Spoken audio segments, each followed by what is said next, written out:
Zebra first day వచ్చిన collections కానీ first day వచ్చిన టాక్ కానీ చూసుకున్నప్పుడు ఏమనిపించింది? Very disappointing, actually disappointing. Yeah, ఎందుకంటే ఎన్టీఆర్ గారు కూడా మీకు కాల్ చేశారు కదా, అప్పుడు నాకు వచ్చి నేను ఓదార్చాలనిపించింది అని అన్నారు. అమ్మాజీ గారు వచ్చి అంటే నీదన్న పుష్ప అనుకున్నావా ఇలాంటి క్వశ్చన్ ఒక మీడియా నుంచి ఎవరన్నా రిప్రజెంట్ చేసి అడిగారు అనుకోండి, గాడిదని పట్టుకొని ఒక వైఫ్ అండ్ హస్బెండ్ నడుస్తూ వెళ్తారు. ఈ ఫ్యామిలీ చూసి చూడరా గాడిద నుంచుకొని ఇద్దరు నడుచుకొని వెళ్తున్నారు, గాడిదని వాడచ్చు కదా అని అంటాడు. తర్వాత ఇద్దరు కూర్చుంటే గాడిద పాపం ఎలా అయిపోయింది. చిరంజీవి గారితో ఆ కనెక్షన్ మీకు ఎక్కడ అది సింక్ అయింది అంటారు? అంటే ఆయనకున్న కోట్లాది అభిమానులు నేను ఒకటి, అంటే అంతే నేను చెప్పగలను. Hi hello, welcome to NTV. నేను Tarak. This video is brought you by colors. Colors join అవ్వండి, ఫిట్ గా హెల్దీగా ఉండండి. జీబ్రా ఈ మధ్యకాలంలో రిలీజ్ అయిన సినిమా. అంటే ఈ సినిమాకి ఒక్కొక్క సినిమాకి ఒక్కొక్క రకమైన పాజిటివ్ ఓపెనింగ్స్ కానీ లేదంటే ఒక్కొక్క రకమైన హిట్ కానీ వస్తుంది. బట్ జీబ్రా ఏంటంటే టోటలీ డిఫరెంట్ అనమాట. ఫస్ట్ రోజు నా టాక్ పెరుగుతున్న కొద్దీ అంటే 7th డే ఫస్ట్ డే కన్నా ఎక్కువ గ్రాస్ కలెక్ట్ చేసిందంటే ఆ సినిమాని ఏమనాలి? So that is none other than Zebra అనమాట. ఈ సినిమా ఈ నెల 20న ఆహాలో కూడా స్ట్రీమ్ అవ్వబోతుంది. ఆల్రెడీ థియేటర్ లో సూపర్ హిట్ కొట్టి ఓటీటీని కూడా షేక్ చేయడానికి వస్తుంది. సో దీంట్లో మెయిన్ లీడ్ ప్లే చేసిన సత్యదేవ్ గారు మనతో ఉన్నారు, ఆయనతో మాట్లాడదాం. Hello sir. హాయ్ అండి. Satyadev finest actor, great actor, super performer, ఇలా చాలా టైప్స్ ఉన్నాయి. బట్ ఒక పొటెన్షియల్ ఉన్న యాక్టర్ కి ఒక కమర్షియల్ సక్సెస్ అనేది ఉంటే ఏంటంటే అతని కెరీర్ నెక్స్ట్ లెవెల్లో ఉంటుంది. లేదంటే కనుక అప్పటి వరకు కూడా ఎన్ని క్యారెక్టర్ చేసినా ఎన్ని పెద్ద సినిమాలు చేసినా ఆ సెటిల్ గా గ్రాఫ్ వెళ్తానే ఉంటుంది కదా. మరి జీబ్రా ఫస్ట్ డే వచ్చిన కలెక్షన్స్ కానీ ఫస్ట్ డే వచ్చిన టాక్ కానీ చూసుకున్నప్పుడు ఏమనిపించింది? ఇంతకాలం పడిన కష్టానికి ఫస్ట్ డే వచ్చిన టాక్ ఎస్పెషల్లీ ఏమనిపించింది మీకు? ఫస్ట్ డే వచ్చిన talk very disappointing, actually disappointing. Yeah, ఎందుకంటే దాని ముందు రోజు చాలా బీభత్సం టాక్. ఎందుకంటే ప్రీమియర్ చేసాం, 9 సెంటర్స్ లో పెయిడ్ ప్రీమియర్ చేసాం. అక్కడ టెరిఫిక్ రెస్పాన్స్ వచ్చింది.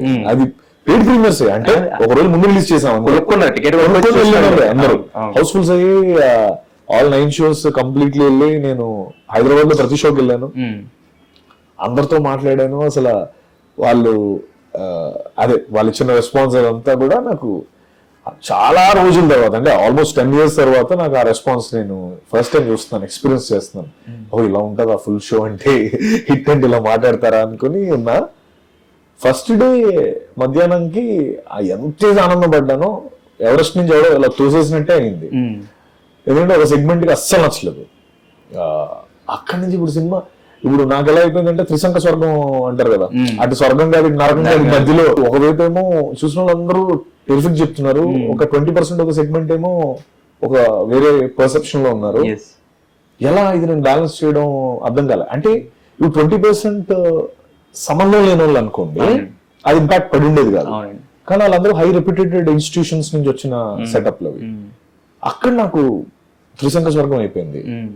అరే ఇప్పుడు నేను పట్టుకొని, ఎందుకంటే జనరల్ ఏమవుతుందంటే సో ప్రొడ్యూసర్స్ కానీ మనతో ఉన్న టీం కానీ అంత ఎనర్జీతో ఉంటాం, పట్టుకొని ముందరికి వెళ్ళాలని. సడన్ గా చూడగానే మొత్తం నీకు కలుగుతారు, ఎవరి కాళ్ళు ఓకే సార్ కలుస్తారు, ఎవరు ఉన్నాడు ఇంకా అసలు ఎవరి కాళ్ళు ఇంకా డిస్పర్స్ అయిపోతారు.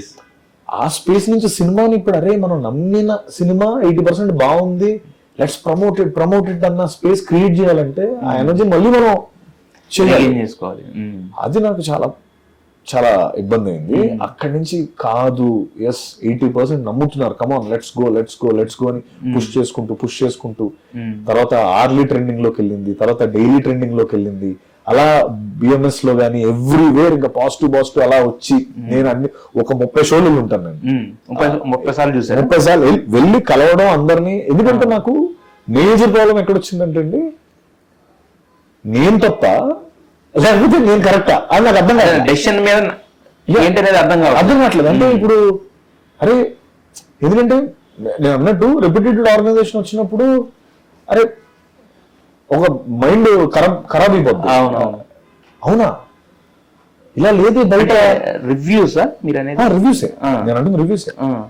ఇలా లేదే, ఇది కాదే, ఇక్కడ ఇలా మాట్లాడుతున్నారు అనేటప్పటికి సరే లెట్ మీ గో పర్సనల్ అందరితో ఇండివిజువల్ గా వెళ్ళి మాట్లాడి 30 షోస్కి వెళ్ళి అందరు రెస్పాన్స్ చూసి ఎక్కడ అందరూ ఒకే స్పాట్ లో అరుస్తున్నారు, ఒకే దగ్గర ఎంజాయ్ చేస్తున్నారు అన్న ఆ కాన్ఫిడెన్స్ తెచ్చుకొని. ఎందుకంటే నేను చెప్పినట్టు డే 1 కి అలా పడిపోతే ఎనర్జీస్ యాడ్ నుంచి వస్తాయండి. అంటే మళ్ళీ అది మనం శక్తి పుంజుకొని నింపుకొని అందరిలో నింపాలంటే అది చాలా కష్టం. అంటే చాలా కష్టం. ఇంకోటి ఏంటంటే ఇప్పుడు మీరు హిట్ అంటే వచ్చే ఇది వేరు, హిట్ కాదు అన్నప్పుడు ఏంటంటే ఇంకా దేనికోసం చేయాలి, ఇంత కదా, ఇంత నమ్మి ఇంత ఎనర్జీస్ పెట్టి చేసాం కదా సినిమా అన్న తాటే వస్తుంది. ఎగ్జాక్ట్లీ. అంటే ఇప్పుడు ఇది ఎలా ఉంటుంది అంటే ఇప్పుడు అక్కడ ఎవడో థియేటర్ లో పేషెంట్ ఉండి బయట రెడ్ ఆగిపోగానే జనాలందరికీ ఇంకా అయిపోద్ది, కానీ మనం ఒక్కడైనా చేయి కదిలింది అంటే ఒక కాన్ఫిడెన్స్ ఉంటుంది కదా, లేదు గురు నేను చూసి చేయి కదిలింది అన్నది నమ్మి మిగతా వాళ్ళు నమ్మించాలంటే అది చాలా టఫ్. మళ్ళీ అది కనిపించారు మనకు తెలియదు. సో అలా అన్ని షోస్కి వెళ్ళి అరే నిజమా ఇది, this is what it is, ground reality ఏంటని తెలుసుకుని సినిమాని. ఎంత టైం పట్టింది? అది లేదు మనం నమ్మిన content, yes this is the hit content అని నమ్మడానికి మీకు ఎంత టైం పట్టింది? ఎవ్రీడే మళ్ళీ నేను వెళ్తూ షోస్ ఫుల్ అవుతూ అలా ఉన్నప్పుడు అంటే మౌత్ పబ్లిసిటీ చాలా చాలా స్ట్రాంగ్ ఉంది. అందరూ అదే చెప్తున్నారు, ట్విట్టర్ లో, ఇన్స్టాగ్రామ్ లో, లేకపోతే లైవ్ లో జనాలు మాట్లాడుతున్నవి, లేకపోతే కొంతమంది వెరీ హై ఇన్ఫ్లుయెన్సర్స్ కొంతమంది చెప్పడం, వాళ్ళందరూ కూడా మిగతా నా సినిమాని ఏకపడేసిన వాళ్ళు కూడా వాళ్ళే అంత అద్భుతంగా చెప్పారు, కానీ ఒక సెగ్మెంట్ మాత్రం అలా లేదు. అది బాగా ఎఫెక్ట్ అయింది. అంటే బికాస్ చూడండి, అంటే ఎండ్ ఆఫ్ ద డే నేనేం స్టార్ కాదు, అంటే సినిమా ఎలా ఉన్నా కూడా సినిమాకి వచ్చే బ్యాచ్ కాదు నేను. నా సినిమా నిజంగా బాగుండాలి, అంత గొప్పగా ఉన్నప్పుడే సినిమాకి వస్తారు. అది ఇలా అనగానే ఆటోమేటిక్ గా టక్కని డ్రాప్ అయిపోతారు. ఎవరు బయటకు వచ్చి నేను వాళ్ళని ప్రూవ్ చేయలేను. మనది ఒక సెగ్మెంట్ ఆఫ్ పీపుల్ చెప్పగానే మనది అంటే ఎక్కడ ఉన్న మీటర్ కూడా డౌన్ అయిపోతుంది అని చెప్పేసి. అంటే నిజంగా బట్ సినిమాలో మీరు అన్నట్టు మీరు నమ్మిన వర్త్ ఏదైతే ఉందో సినిమాలో కనపడింది. అయితే మీరు ఎక్కడో చెప్పినట్టు గుర్తు, ఒక నా కోసం ఒక 3 రోజులు పోస్ట్ పోన్ చేయండి రివ్యూస్ అని చెప్పేది. సో ఈ రివ్యూ సిస్టమ్ అనేది మొన్న కేసేస్తే అది కూడా వీగిపోయింది, అది కుదరదు రివ్యూస్ ఇచ్చుకోవచ్చు అని చెప్పేసి. సో ఎంత కన్స్ట్రక్టివ్ గా ఉంటే గనక సినిమా, ఎందుకంటే ఇప్పుడు అల్టిమేట్ గా ఎంత అవుననుకున్నా కాదనుకున్నా అందరూ సినిమా ఇండస్ట్రీ మీద బతికేవాళ్ళు, ప్రత్యక్షంగా కానీ పరోక్షంగా కానీ. సో ఎంత కన్స్ట్రక్టివ్ గా ఉంటే గనక సినిమాకి ఇవి ప్రొటెక్ట్ చేయగలుగుతాయి అంటారు. 100 మంది తప్పు చేసిన వాళ్ళు తప్పించుకున్న పర్లేదు, ఒక నిరపరాధి శిక్ష పడకూడదు అన్నది మన జ్యుడిషియల్ సిస్టమ్ అని చెప్పి అంటాం కదా. ఇప్పుడు వాళ్ళు ఇచ్చినవి చాలా వాటిలో కరెక్ట్ అయి ఉండొచ్చు, కానీ ఒక నిజంగా బాగున్న సినిమాకి ఎప్పుడైతే మనం రాంగ్ ఇస్తామో అప్పుడే కదా అది ప్రాబ్లం అయిపోద్ది. అదే నాకు ఆల్రెడీ బ్లఫ్ మాస్టర్ జరిగింది. బ్లఫ్ మాస్టర్ అంటే అందరూ ఆహా ఓహో సినిమా పర్సనల్ గా అది అందరికీ అంటే బై డిఫాల్ట్ బ్లఫ్ మాస్టర్ అంటే నచ్చిన జనరల్లీ నేను ఇప్పుడు చూడలే, కానీ ఆ రోజున అది నాకు వెరీ బ్యాడ్ సెటప్ లో వెళ్ళిపోయింది. అది అప్పుడు కూడా రివ్యూస్ కూడా సరిగ్గా పడలా. అప్పుడు నేను అది అవునా నిజంగా బాగాలేదా అనుకుంటే బయటకు వచ్చినప్పుడు అంతే బాగుంది అనిపించింది. సేమ్ జీబ్రాక్ మళ్ళీ అలాగే జరిగినప్పుడు నాకు అరే హిస్టరీ మళ్ళీ అదే జరుగుతుంది. ఎందుకంటారు సత్యదేవ్ గారి సినిమాలకి ఎందుకు జరుగుతుంది అలాగా? నా ఒక్క సినిమా కాదు, మధ్యలో చాలా సినిమాలు నేను మధ్యలో బ్లఫ్ మాస్టర్ జీబ్రా మధ్యలో నేను ఒక 10 సినిమాలు చేశానండి. వాటిలో పడినప్పుడు కూడా నేను యాక్సెప్ట్ చేశాను. అంటే లైక్ ఇట్స్ బాగున్న సినిమా పడినప్పుడు ఎవరు అనుకోరు సార్. నేను అంటే బాగున్న సినిమాలు కూడా ఎక్కువ, అంటే మీరు చెప్తున్న 2 సినిమాలు కూడా హిట్ సినిమాలే బేసిక్, అంటే పబ్లిక్ హిట్స్, జనాలు హిట్ చేసిన సినిమాలు కదా. సో వాటికి పడినప్పుడు ఎందుకు అనుకున్నా అంటే అర్థమైంది, అంటే వాళ్ళకి ఏం కావాలి లేదా, లేకపోతే ఏంటి 4-5 ఉంగరాలు పెట్టుకొని అలా చేయలేము. ఎందుకంటే అది నేను జాతకాలు నమ్మను కానీ చెప్తాను ఊరికే. అది ఎందుకు ఇలా జరిగిందని నాకు రీజన్ లేదండి. బట్ ఒక్కటి మీరు అన్నారు చూసారా, పబ్లిక్ రెస్పాన్స్ వల్ల హిట్ అయిన సినిమాలని, అది నా కాన్ఫిడెన్స్ ఇంకా స్ట్రాంగ్ చేసింది. అంటే ఇప్పుడు okay maybe God has a plan, అరే నువ్వు అతీతంగా వెళ్ళు, సంబంధం లేదు, నువ్వు చేసింది జనాలు నచ్చితే చాలు అని. అందుకే నేను ఆ రోజు అన్నాను కూడా, win the crowd win your freedom అని చెప్పి ఒక కోట్ ఉంటుంది అని చెప్పి. అది నీకు ప్రేక్షకాలుగా ఉన్నప్పుడు నీకు ఇంకా దానికి మించిన ఇది లేదు. అదే ఇప్పుడు పెళ్లి చేసుకునేటప్పుడు పెళ్లి కొడుకే పెళ్లి కూతురికి నచ్చాలి, కొంతలు గారికి నచ్చాలి. అదే కదా ఇప్పుడు పబ్లిక్ మంది అన్నది ఒక రిలేషన్ కదా. కానీ ఇప్పుడు లెట్స్ సే ఆ పంతులే డెసిషన్ మేకర్ అనుకోండి, కొన్నిసార్లు అప్పుడు నమ్ముతారు కదా, తల్లిదండ్రులు నమ్ముతారు, అందరూ నమ్ముతారు. ఇప్పుడు వాళ్ళందరూ అది కాదని చెప్పడానికి మనం పడాలి. అలా అయింది. మీరు అన్న ఒక ఆస్పెక్ట్ లో నేను ఆ రోజు అడిగింది కూడా ఏంటంటే like see it's part of a system. నేను ఇప్పుడు అది కంప్లీట్లీ మనం కమాన్ లెట్స్ ఎలిమినేట్ అన్నట్ల అది ఉండాలి. ఇంకోటి నేను అన్నది ఏంటంటే okay end of the day we call it a personal opinion, right? మనం ఏమంటాం అంటే రివ్యూ అనేది పర్సనల్ ఒపీనియన్, అందరూ ట్యాగ్ లైన్ పెడతారు. కానీ ఒక పర్సనల్ ఒపీనియన్ ఎక్కడి నుంచి వస్తుంది అనేది కూడా ఇంపార్టెంట్ కదా. బిల్ గేట్స్ లేకపోతే ట్రంప్ ఇండియా అంటే నాకు నచ్చదు, ఇది నా పర్సనల్ ఒపీనియన్ అన్నాడు అనుకోండి, you're representing a country, you can't talk like that. Example చెప్తున్నా. అలాగే యూఆర్ రిప్రజెంటింగ్ సంథింగ్ బిగ్, అక్కడ నీ పర్సనల్ ఒపీనియన్ ఎలా అవుతుంది? It's an institution.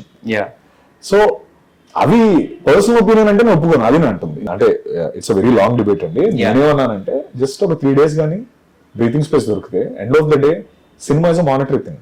అంటే ఈ సినిమా ఆడితే యూనో ఒక 100 ఫ్యామిలీస్ బతుకుతాయి. ఒక రివ్యూ ఇవ్వడం వల్ల it's not a monetary thing. Reviews review, అంతేగాని దానివల్ల ఒక కుటుంబాలు ఆధారపడడం కానీ అదే ఉండదు కదా. అలా అన్నప్పుడు 3 days ఆపితే it's a win win situation కదా. సినిమా బాగుంటే చూస్తారు, బాగాలేకపోతే వదిలేస్తారు కదా. ఆ ఉద్దేశంతో అన్నాను తప్ప విన్ విన్ అంటే మీరు విన్ అవ్వండి మేము విన్ అవుతాం, ఇద్దరం కలిసి విన్ అవుదాం అన్న స్పేస్ లో మాట్లాడాను. నేను end of the day cinema లేకపోతే రివ్యూ లేదు, సినిమా లేకపోతే రివ్యూ అనేది లేదు. సో అలాంటి సినిమాని కాపాడుకోవడం అందరి బాధ్యత కదా అన్న ఉద్దేశంలో మాట్లాడాను. అండ్ అగైన్ జీబ్రాకి మళ్ళీ జరగడం నా దురదృష్టం. కాకపోతే అది దురదృష్టం అనుకున్నా కూడా, కాకపోతే జనాలు ఫుట్ ఫాల్స్ పడి మీ కెరీర్ లో అది పాజిటివ్. అదే అంటున్నాను కదా, ఇవన్నీ పట్టించుకోకరు అబ్బాయి నువ్వు జనాలు అంటే అదే అనేది. ఇప్పుడు నిజంగా మీరు అన్నట్టు రివ్యూల వల్ల మీ సినిమా చచ్చిపోయి ఉంటే గ్యారంటీ బిజినెస్ మీద ఇంపాక్ట్ పడిందండి. గట్టిగానే పడింది. ఇన్ఫాక్ట్ దాన్ని ఏమంటారు, మేము ఎక్స్పెక్ట్ అంటే అది కానీ కొంచెం పాజిటివ్ ఉండుంటే ఇంకా చాలా బాగుండి ఉండేది. ఓకే, బట్ ఇప్పుడు మీ ఎక్స్పెక్టేషన్ 70% ఏమైనా రీచ్ అయింది సినిమా? అంటే కమర్షియల్ 65 to 70% రీచ్ అయింది. అంటే లైక్ బికాస్ యుఎస్ కూడా మనం ఇప్పుడు వరకు జరగనంత బిజినెస్ జరిగింది, బాగానే వచ్చింది అక్కడ. కానీ ఇంకా ఎక్కువ వెళ్లాల్సిన దగ్గర తగ్గిపోయింది అన్నది నా పాయింట్. ఈ సినిమా ప్రమోషన్స్ వచ్చేసరికి బ్రహ్మాజీ గారు వచ్చి, అంటే నీదన్నా పుష్ప అనుకున్నావా, నువ్వు డాన్స్ చేస్తా అంటే బేసిక్ గా ఇలాంటి క్వశ్చన్ ఒక మీడియా నుంచి ఎవరన్నా రిప్రజెంట్ చేసి అడిగారు అనుకోండి, మనం బుల్షిట్ అనేస్తాము. బట్ మరి అంత అట్టర్లీ దిగిపోయి అంత అది చేయాల్సిన అంత అవసరం అనిపించింది? ఒకటండి, నేను ఇప్పుడు వరకు ఎప్పుడు చేయలే.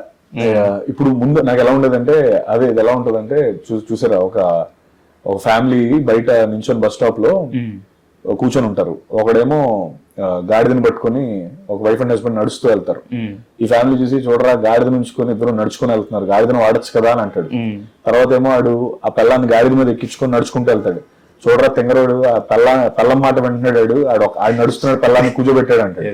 తర్వాత వీడు కూర్చొని ఆ అమ్మాయి ఏమో తీసుకొని వెళ్తుంటే ఎవరో అమ్మాయి చేత ఎంత పని చేస్తున్నాడు అంటాడు. సో బేసికలీ తర్వాత ఇద్దరు కూర్చుంటే గాడిద పాపం ఎలా అయిపోయింది. సో సొసైటీ అంటే నాదేమైపోయిందంటే, నేను ప్రమోషన్ ముందు ఎప్పుడు సినిమాలు ప్రమోట్ చేయలే.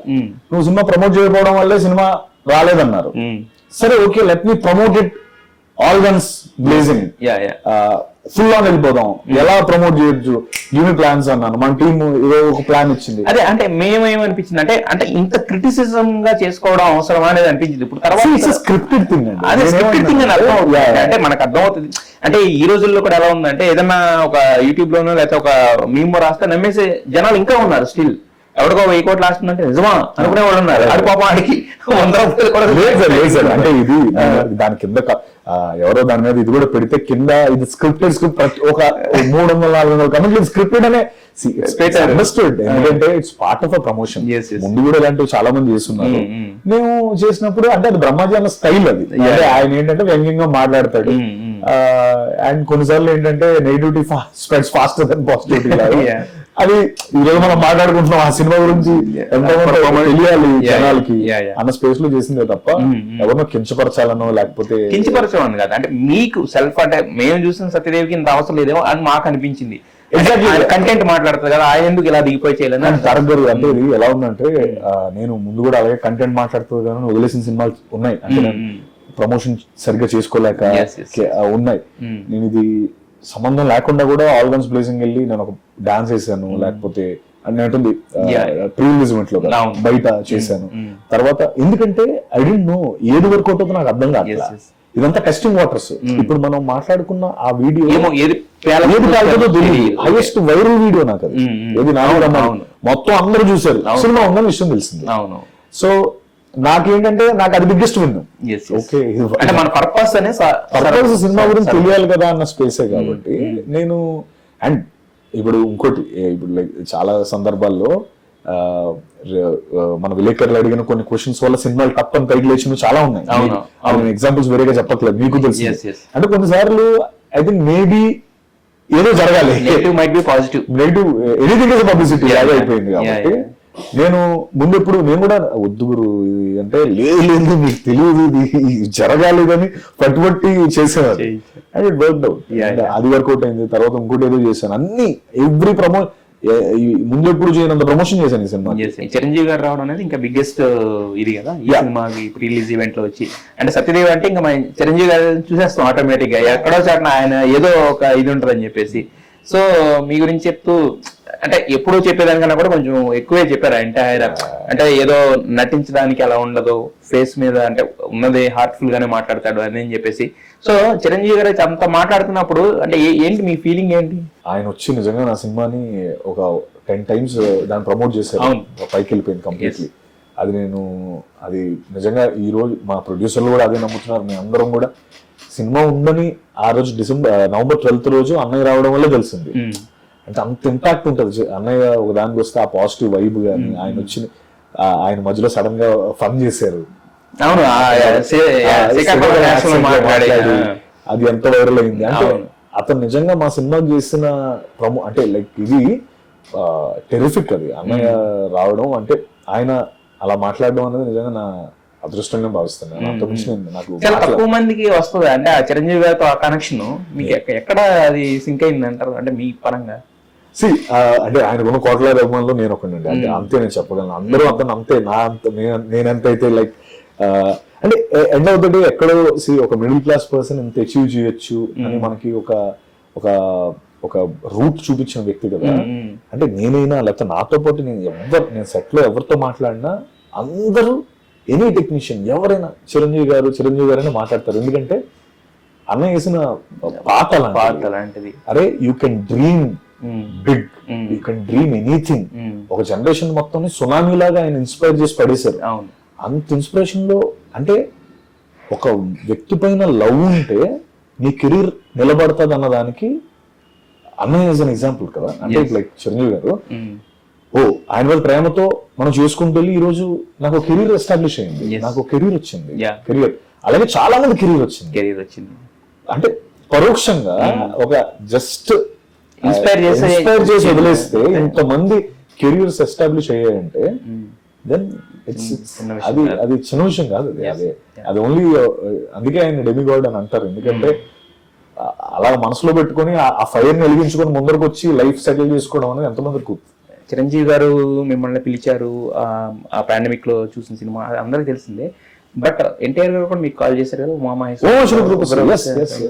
సో మరి ఏం మాట్లాడారు ఉమామహేశ్వర తర్వాత ఆయన? అయ్యో తారక్ అన్న నాకు బాగుతూ ఫోన్ చేశారు. ఉమామహేశ్వర గ్రూప్ వస్తే చూసిన తర్వాత ఫోన్ చేసి అసలు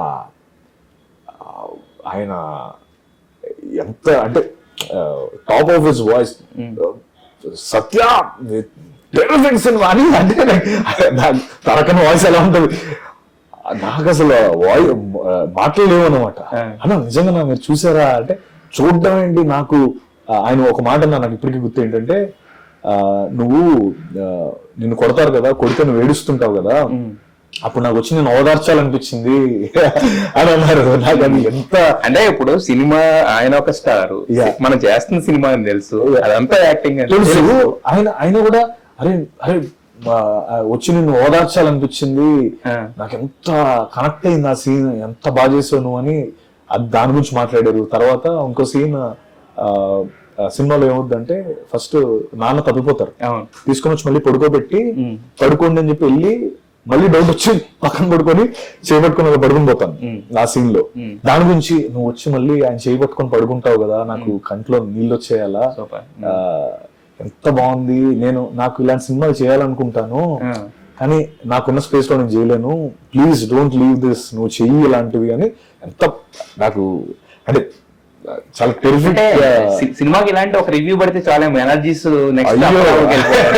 ఇలాంటి ఒక రివ్యూ అందులో అంటే ఆ టైంలో అది కోవిడ్ కదా. అవునవునండి. నాకు ఆయన అలా మాట్లాడేటప్పటికి అసలు మామూలుగా కదా కోవిడ్ టైంలో. ఎస్. అయితే ఈ సినిమాకి మీరు పెట్టాల్సిన ఎఫర్ట్స్ అన్ని పెట్టారు, విపరీతంగా నమ్మారు, సినిమాకి ఎంత కష్టపడాలో అంతకు మించి కష్టపడ్డారు. మరి ఇప్పుడు చిరంజీవి గారిని పిలిచారు, ఇప్పుడు ఎన్టీఆర్ గారు ఇలాంటి ఒకళ్ళు ఉన్నప్పుడు అంటే ఆ స్పేస్ ని వాడుకోవచ్చు కదా. అంటే నేను అనేది ఎందుకంటే ఒక సినిమాతో మనం నిలబడ్డాం అనుకోండి, మనం ఏదైనా చేయడానికి కూడా ఉంటుంది. జీబ్రా కుదరలేదు, మేబీ నెక్స్ట్ సినిమాకి మేము అలా కృష్ణమ్మకి అనుకున్నాము కానీ ఆ టైంలో దేవరా కదా వార్ షూటింగ్ War shoot లో. వార్ షూట్ లో ఉన్నారు. దానికి అప్పుడు అవ్వలేదు, చాలా ట్రై చేసాము. కాకపోతే షూట్ నుంచి రావడం అనేది ఎవరికి అంత ఇంపాసిబుల్. బాంబేలో షూట్ అవుతుంది, ఎస్. సో కుదరలేదు అంతే. బట్ కృష్ణమ్మ కూడా మీకేమో వచ్చింది తక్కువ అప్లాజ్ కాదు, మీ క్యారెక్టర్ వచ్చింది అంటే సినిమా రిజల్ట్ పక్కన పెడితే మీకు రాజమౌళి గారు వీళ్ళందరూ అంతమంది టాప్ కన్స్ అక్కడ నుంచి ఉంటే ఇంకా ఆల్ లైఫ్స్ అలా తిరిగినట్టు తిరిగినాయి కదా మీకు. అంటే రీజన్ ఏదైనా కావచ్చు నేను మళ్ళా ఇది చేసుకుంటే. అంటే మరి ఇప్పుడు అంటే మీకు చూసింగ్ ఆఫ్ ద క్యారెక్టర్స్ లో ఇప్పుడు జీబ్రా కావచ్చు, లేదంటే ఇంతకుముందు మనం మాట్లాడుకున్న వాటిలో పర్ఫార్మెన్స్ వైజ్ మీరు సూపర్ సార్. మరి ఎక్కడ ఒక క్యాల్కులేషన్ తప్పుతుంది జీబ్రాతో, ఎక్కడ క్యాల్కులేషన్ మీరు కరెక్ట్ గా గెస్ చేయగలిగారు? అంటే ఇది కమర్షియల్ గా కూడా పేలుతుంది, హిట్ అవుతుంది అనేది. మేబీ ఒకటండి, ప్రమోషన్ మీరు అన్నారు ఇందాక. నాకు ప్రమోషన్ ఇప్పుడు నేను ప్రమోషన్ సరిగ్గా చేసుకోలేకపోయాను, రిలీజ్ సరిగ్గా చేసుకోలేకపోయాను. అంటే కొన్ని అంటే అన్ని ఒకటి కాదు, ఇది బేసికలీ కొన్నిసార్లు పబ్లిసిటీ సరిగ్గా లేదు, ప్రమోషన్ డిస్ట్రిబ్యూషన్ సరిగ్గా ఉండకపోవచ్చు, ఇలా వేరియస్ రీజన్స్ వల్ల సినిమా ఆడకపోవడం జరిగి ఉండొచ్చు. జీబ్రాకి ఏంటంటే అవన్నీ కాదు, ఒక సినిమా నించో పెడదామని చాలా స్ట్రాంగ్, అంటే లైక్ ఎందుకంటే ఇప్పుడు వరకు ఏం చేయలేదు, ఒకసారి చేస్తే ఎలా ఉంటుందని నమ్మి ముందరికెళ్ళి చేయడం. లైక్ లెట్స్ ట్రై ఎవ్రీథింగ్, ఎందుకంటే పెడుతున్నారు, ప్రమోట్ చేయడానికి రెడీగా ఉన్నారు అన్నప్పుడు మనకు అన్ని కుదిరే అలా. సో బేసికలీ అది తెలుసుకున్నాను. ఒక్క చిన్న పర్సనల్ క్వశ్చన్ అడగ, ఇదేం సార్ నాకు ఎప్పటి నుంచో నాకు డౌట్, ఆర్టిస్ట్ అనే వాళ్ళు యాక్చువల్ గా ఫేస్ గానీ ఏదన్నా ఎవ్రీథింగ్ చూసుకుంటారు కదా, అది ఎక్కడ కదా? ఇది నేను థర్డ్ క్లాస్ లో పడిపోయానండి అప్పటి నుంచి. అంటే మీకు కొన్ని సినిమాల్లో కనిపించింది, కొన్ని సినిమాల్లో మాత్రం బాగా అంటే అది లైటింగ్ బట్టి కొన్నిసార్లు ఇలా లోతుగా కనబడుతుంది, కొన్నిసార్లు కనిపించదు. అదే ఇది నేను బేసికలీ అందరికీ తెలిసింది, అన్నయ్య సినిమా చూసి ఏదో ట్రై చేసి తగిలించుకున్నాను, అలా మచ్చబడిపోయింది. తీయాలని ఎప్పుడు అనుకోలేదు, బట్ దీనివల్ల నా ఫస్ట్ సినిమా పోయింది. నేను ఫస్ట్ ఒక సినిమాలో సెలెక్ట్ అయ్యి ఆడిషన్ చేశాను, ఆ సినిమా వద్దులేండి, పెద్ద సినిమా అది, కానీ అది పోయింది. ఆడిషన్ జస్ట్ ఆ మచ్చ బాగాలేదు, క్లోజప్ పెడితే బాగుండదు అని అన్నారు. అప్పుడు చాలా బాధపడ్డా, ఎందుకంటే చాలా పెద్ద సినిమా. అరే అంటే ఫస్ట్ ఆపర్చునిటీ పోయిందంటే ఎలా ఉంటుంది, ఏంటిది అంటే అందరూ సజెస్ట్ చేశారు, అంటే ఆపరేషన్ చేయించుకో, ప్లాస్టిక్ సర్జరీ చేయించుకో, అది ఇది అన్నారు. కానీ నాకు అంటే అరే ఒక దీనివల్ల నాకు పోయింది అంటే లైక్ అలాంటి సందర్భం మళ్ళీ తెచ్చుకోకూడదు, నేను లెట్ మీ యాక్ట్ బెటర్, నేను ఇంకొంచెం అంటే ఏమో అందరూ కాన్ఫిడెన్స్ ఉంటుంది కదా, లైక్ ఆ కాన్ఫిడెన్స్ లో నేను అనుకున్నాను, ఎవరు ఆ మచ్చ చూడకుండా, దాన్ని మళ్ళీ ఎవరు పాయింట్ చేయకుండా దాని మీద కాదు మిగతా యాక్టింగ్ మీద కాన్సన్ట్రేట్ చేసేలా చేస్తానని చాలా స్ట్రాంగ్ ఫిక్స్ అయినప్పుడు. ఎందుకంటే ఇంకోటి ఇది నాకు ప్రతిసారి ఒక like it's my love towards Chiranjeevi గారు అన్నయ్య. దీనికి మాత్రం నిజంగా అంటే ఒక ఫ్యానిజం అనేది ఇలా ఉంటది. తర్వాత ఇంకోటి చెప్పారు చూసారా, మచ్చదేముంది మిగతా ఇది ఎవరు చూసి నాకు ఆపర్చునిటీ పోయింది అన్నప్పుడు నాకు ఇంకా స్ట్రాంగ్ అయిపోయింది. దానికి మాత్రం నిజంగా క్లాస్ పడుతున్నాను నేను, దానికి అది ఒకటే చేయగలను యాక్చువల్గా. అయితే మీరు ఇంత పొటెన్షియల్ ఉన్న ఆర్టిస్ట్, అంటే మీ వే ఏంటి సార్ సినిమాలు? అంటే హీరో కింద ఎస్టాబ్లిష్ అవ్వాలన్నా, లేకపోతే యాక్టర్ కింద ఎస్టాబ్లిష్ అవ్వాలన్నా? ఇప్పుడు మనకు పుష్పాలు అంటే సినిమాల్లో వస్తుంటే ఒక పాపాన్ని తెచ్చుకుని, లేకపోతే వీళ్ళని తెచ్చుకుని చేస్తున్నాం యాక్చువల్గా. ఒక దేవరావు లాంటి సినిమా ఉంటే వేరే ఆర్టిస్టులు తెచ్చుకుని చేస్తున్నాం. అంటే మీలాంటి యాక్టర్లు ఉన్నప్పుడు అంటే ఆ వేలో మీరు వెళ్ళాలని డైరెక్టర్స్ కి వాళ్ళకి తెలుసా, లేదంటే కనుక మీ వే అంటే ఓన్లీ హీరో లేకపోతే లీడ్ రోల్స్ అనేది మీ వేనా? నేను ఫస్ట్ లో చేస్తున్నప్పుడల్లా బికాస్ నేను ఎస్టాబ్లిష్ అవ్వాలి, నేను ఎవరో తెలియాలి యాజ్ అన్ యాక్టర్ నేను తెలిసినప్పుడే కదా మనకు ఆపర్చునిటీ వస్తుందన్న స్పేస్ లోనే నేను చేయడం జరిగిందండి. అండ్ అవన్నీ చేశాను, హీరో కింద చేస్తున్నాను, బట్ ఎప్పుడు నాకు తగిన రికగ్నిషన్ రాలేదు, లేకపోతే సినిమాలు ఆడలేదు. అప్పుడు కొంచెం డౌన్ ఉన్నప్పుడు నాకు అన్నయ్య పిలిచి, ఓకే అన్ని పక్కన పెట్టు, ఇది ప్రతినాయకుడి పాత్ర అలా అని అనుకోకు, సినిమా చేయి నాతో చేస్తే ఏంటంటే ఇప్పుడు నీకు ఇద్దరు ముగ్గురు తెలిస్తే రేపు నాకు 6 మందికి తెలుస్తావు. అరే ఆపోజిట్ చేసి ఎవడీడని చూస్తారు, ప్రొడ్యూసర్లు వస్తారు, నమ్ముతారు నిన్ను, ఎందుకంటే నేను నిన్ను నమ్మేను అన్నప్పుడు అని ఆయన ఏదైతే ఆ రోజు నమ్మి నాకు గాడ్ ఫాదర్ ఇచ్చారో అది చూసి నాకు జీబ్రా వచ్చింది. అప్పటి నుంచి ప్రాసెస్ లో అప్పుడు ఫస్ట్ టైం ప్రొడ్యూసర్స్ వచ్చి నన్ను అప్రోచ్ అయ్యి కథ చెప్పించి లాంగ్ జర్నీ అంటే లాంగ్ జర్నీ అంటే రిలీజ్ అయిన తర్వాత వచ్చారు. 22 అక్టోబర్ లో అయింది, 23 నాకు ప్రొడ్యూసర్స్ వచ్చారు అలా అన్నమాట. సో అప్పుడు షూట్ చేయడం జరిగింది, ఇంకా ప్రాసెస్ స్టార్ట్ అయింది.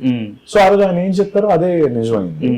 అండ్ అంతా కూడా ఇది అంటే నాకు స్ట్రైట్ అవే నేను చేసేస్తానంటే రెడీగా ఉండడానికి మనకు ఆ లగ్జరీ లేదు కాబట్టి, సో ఒకటి చేసుకుంటూ ప్రూవ్ చేసుకుంటూ అరే ఐ కెన్ డూ దిస్ నీకు ఇది కావాలా ఇది చేస్తా అది కావాలా ఇది చేస్తా అన్ని చేసి ఎండ్ ఆఫ్ ద డే మన ఫైనల్ గోల్ ఏంటో మనం మర్చిపోయినప్పుడు ఇది నాకు అదేనండి అల్టిమేట్ గోల్ ఏంటనేది నాకు తెలుసు.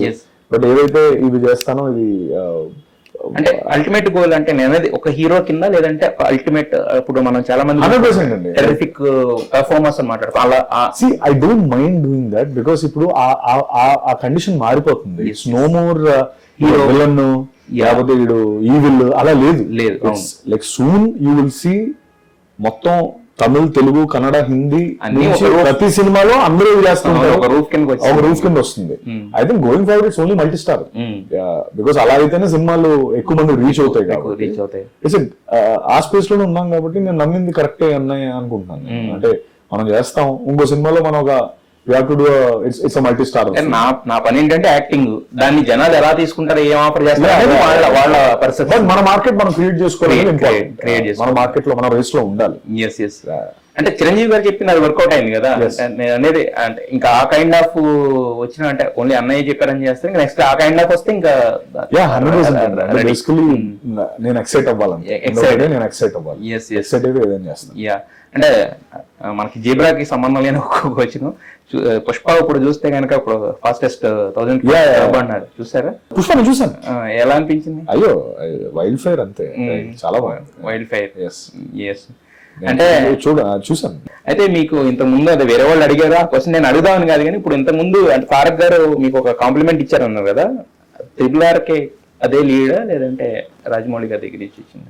రాజమౌళి గారి దగ్గర నుంచి వచ్చిందండి. అంటే సార్ పిలిపించి నాకు అది చెప్పారు. అదే బేసికలీ నేను ఒక ఇంటర్వ్యూలో నేను అది ఎక్స్పెక్ట్ చేయలేదు, సడన్ గా అడిగేశారు వద్దు తీసేయండి అన్నా కూడా అది ఉంచారు. బట్ అది ఇంకా బయటకు వచ్చేసింది కాబట్టి నేను మాట్లాడుతున్నాను అంతే.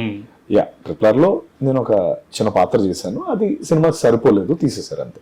కాంబినేషన్ అది కూడా కనెక్ట్ అయి ఉంటది అయి ఉండొచ్చు. నాకంటే మీరు అడుగుతుంటే సడన్ గా ఏది ముందు ఏది వెనక గుర్తు రావట్లా. బట్ ఆయన కాంబినేషన్ అన్నట్టుగానే మల్టీ స్టారర్స్ తో గానీ ఇంకా నెక్స్ట్ మీతో ఉన్న పొటెన్షియల్ వాడే రోల్స్ మీకు పడాలని చెప్పి ఇంతకుముందు మనం మాట్లాడుకున్నాం, రాజమౌళి గారు తీస్తారని చెప్పి. నెక్స్ట్ మీతోనే అంటే ఒక పర్ఫెక్ట్ రోల్స్ పడాలని చెప్పేసి తీసారు అనే దానికంటే మేబీ ఫిట్ అవ్వలేదు. అదే తీసేసారు ఇన్ ద సెన్స్ అదే సార్, మీరు ఫస్ట్ ఒక సినిమా పోయింది అది వేరు, అది కాదు కదా ఇది. ఇప్పుడు ఆయన షూట్ చేసిన తర్వాత షూట్ చేశారంటేనే మీ మీద కెమెరా పెట్టి యాక్షన్ అన్నారంటే అక్కడ సక్సెస్ మీరు యాక్టర్ కింద. అది మాస్టర్ క్లాస్ అండి. నేను నిజంగా చేసినంత సేపు ఐ హ్యాడ్ గ్రేట్ టైం. అంటే కొన్నిసార్లు నేను చాలా మందితో మాట్లాడినప్పుడు కూడా కొన్నిసార్లు ఏంటంటే ఎక్స్పీరియన్స్ మ్యాటర్స్ అ లాట్. మనకు అది అరే ఆయన బాగుందని చెప్తే చాలు, ఫిట్ అవ్వలేదని చాలా ఫిట్ అవ్వవు. సో ఆ విధంగానే నేను అది నాకు అది చాలా స్ట్రాంగ్ గా వెరీ పాజిటివ్. కాదు సార్, మీకు అక్కడే సక్సెస్ కదా, మీరు ఆల్రెడీ సక్సెస్. ఎందుకంటే రాజమౌళి గారు మిమ్మల్ని సెలెక్ట్ చేసుకుని ఆయన మీతో చేశారంటేనే సక్సెస్. అది ఆడియన్స్ కు చూపించలేకపోయినా వెళితే అంతే. మీకు అదే నేను ఇంతకు ముందు ఎందుకు చెప్తున్నా అంటే ఇంత పాజిటివ్ గా అంటే ప్రతి ఒక్కరు కనపడ్డారు కానీ ప్రతి ఒక్కరు చెప్పలేదు. బట్ మీ విషయం నాకు అలా అనిపిస్తుంది. సత్యదేవికి ఎప్పుడో హిట్ పడాలని చెప్పి ఎప్పుడు వచ్చినా ఆయనకు ఒక సక్సెస్ ఉండాలి. ఎందుకంటే ఇంత పొటెన్షియల్ ఉన్న యాక్టర్ ఒక లగ్జరీ లైఫ్ వదులుకుని సినిమాలని నమ్ముకుని ఇటు వచ్చిన యాక్టర్ కి అది జరగాలని మనస్ఫూర్తి కోరుకుంటాం సార్. అది జీబ్రాతో స్టార్ట్ అయింది. This is not an end, this is the start for your success streak కి. సో ఇది కంటిన్యూ అవ్వాలని మనస్ఫూర్తి కోరుకుంటాం. Wish you all the best.